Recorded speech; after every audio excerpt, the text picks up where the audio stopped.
Assalamu alaikum dear students, good morning. Here is your maths teacher Amir Haider at Bera Foundation College, Nosharo Feroz campus. Today we are going to start chapter number 3 as lecture number 2.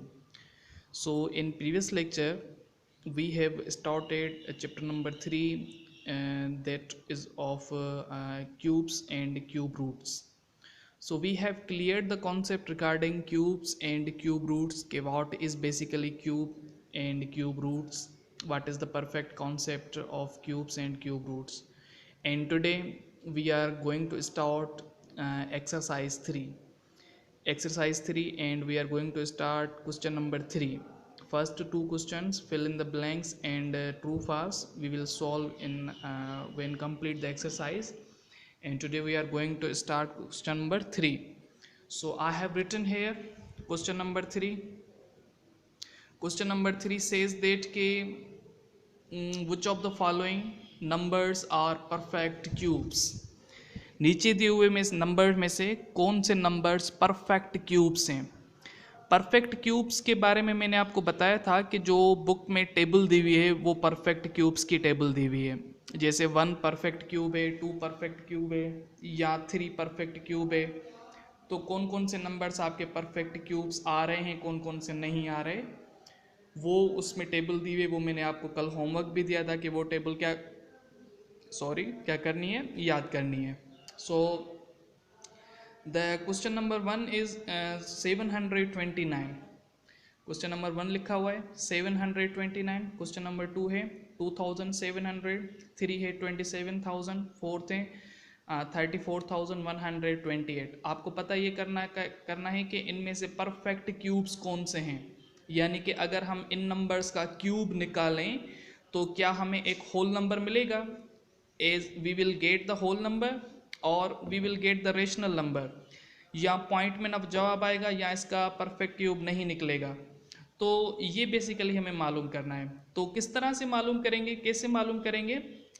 Cube में आपने पढ़ा था जब cube की definition discuss कर रहे थे, तो क्यूब की डेफिनेशन में ये था कि किसी भी नंबर को 3 टाइम्स मल्टीप्लाई करना है.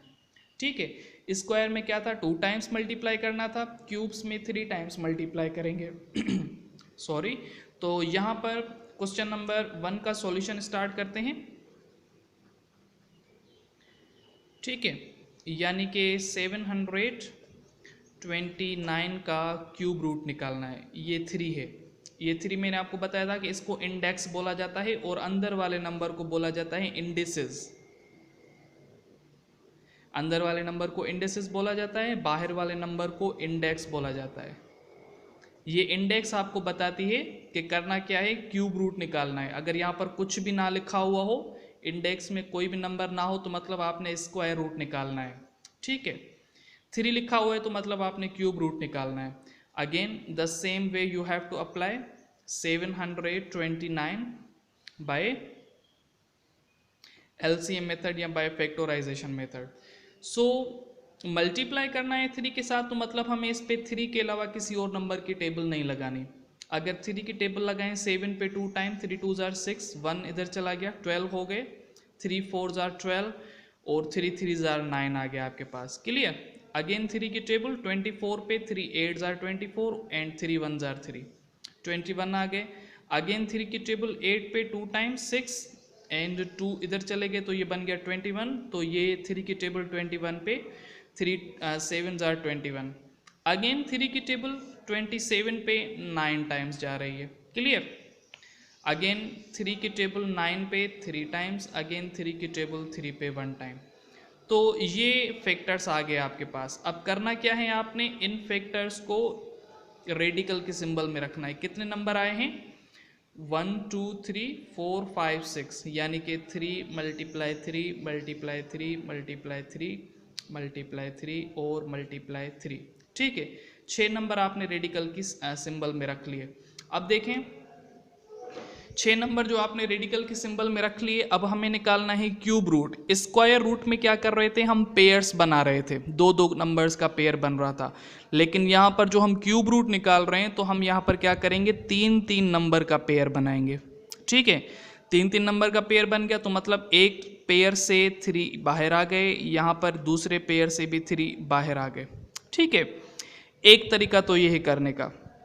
दूसरा तरीका क्या है, मतलब ये 3 3 आ गए, 3 3 जार आपके पास 9 आ गया, और 9 आपके पास परफेक्ट क्यूब है, तो ये पता चला कि 729 is perfect cube, is perfect cube. ठीक है, ये इसका आंसर आ गया हमें। ठीक है, ये बात तो हमें समझ में आ गई।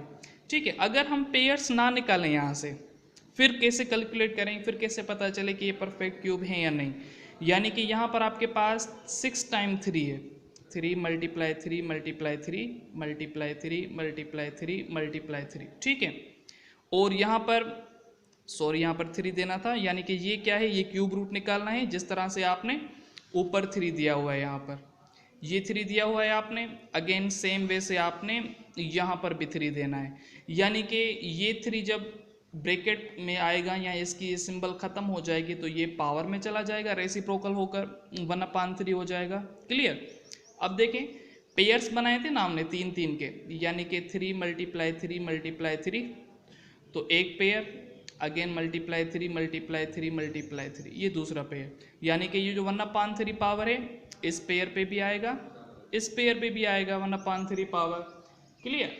तो अब देखें यहाँ पर इसके ऊपर पावर 1, इसके ऊपर पावर 1, यहाँ पर भी पावर 1, ये तीनों पावर 1 1 आ गए आपके पास। क्लियर। अब देखें, अगर ये तीनों पावर आपस में प्लस करें, इसके ऊपर पावर 1/3 है, यहाँ पर भी 3 के ऊपर पावर प्लस करके इसके ऊपर भी पावर 1/3 आ रहा है। ये 3 3 गेट कैंसिल्ड हो गए, अगेन आपके पास 3 मल्टीप्लाई 3 बच रहा है, जो कि ये हमने डायरेक्ट निकाला था। ये वाला नंबर क्या निकाला था, डायरेक्ट निकाला था। यहाँ पर आप इस वे से भी, एक्चुअली जो तरीक़ेकार है ना वो ये मेथड है, ये जो हमने सॉल्व किया है ना, एक्चुअल वे ये है, ये एक शॉर्ट वे है। जिस तरह से क्या करते हैं आप स्क्वायर रूट निकालते हैं ना शॉर्ट वे में पेयर्स बनाकर, तो उसका भी तरीक़ेकार एक्चुअल वे ये है। ठीक है, तो यहाँ से पता चलेगा कि आपको कौन सा नंबर आपके पास परफेक्ट क्यूब है, कौन सा नंबर आपके पास परफेक्ट क्यूब नहीं है। बेसिकली आपको फैक्टर्स से पता चलेगा। तो रिमेनिंग जो इसके क्वेश्चन हैं, यानी कि ये 3 क्वेश्चन, इनके भी सेम वे से आप क्या निकालेंगे, फैक्टर्स निकालेंगे बाय 3 टाइम्स के फैक्टर्स निकालेंगे। तो ये जाता है आपका होमवर्क। तो ये होमवर्क सॉल्व करके आप ग्रुप में शेयर करेंगे। एक और बात शेयर करनी थी कि वीकली टेस्ट हो रही है। ठीक है, तो बच्चे कह रहे थे कि नोट्स, मैथ के नोट्स, बेटा मैथ के नोट्स नहीं होते। ठीक है, जो क्वेश्चंस आपको यहाँ पर सिखाए जाते हैं ना, वही आप उनको नोट्स कंसीडर करें। जैसे यहाँ पर हम 1 बाय 1 प्रॉब्लम कर रहे हैं, या जो आपको होमवर्क दिए जा रहे हैं क्वेश्चंस, वो आप एक नोट बुक लें जिसमें पर्टिकुलरली मैथ के सम्स लिखें आप, क्योंकि एक्सरसाइज तो हम सीरीज वाइज चल रहे हैं ना, क्वेश्चन तो 1 बाय 1 सॉल्व कर रहे हैं ना, तो यहाँ से आप कंसीडर करके समझ कर वो आप नोटबुक पर फेयर कर लें। जब आप 1 बाय 1 क्वेश्चन नोटबुक पर फेयर कर लेंगे तो आपका एक बुकलेट बन जाएगा मैथ्स का, तो वही आपके नोट्स कंसीडर होंगे, जिससे आप टेस्ट के लिए आसानी से प्रैक्टिस कर सकते हैं। क्लियर। तो जो आपकी टेस्ट होगी वो चैप्टर नंबर 2 से होगी, squares and square roots. So test के लिए भी आपको बेस्ट ऑफ लक, और ये अपना होमवर्क करके भी ग्रुप में शेयर कर दीजिएगा। सो आज का लेक्चर यहीं पे वाइंड अप करते हैं। Thank you so much.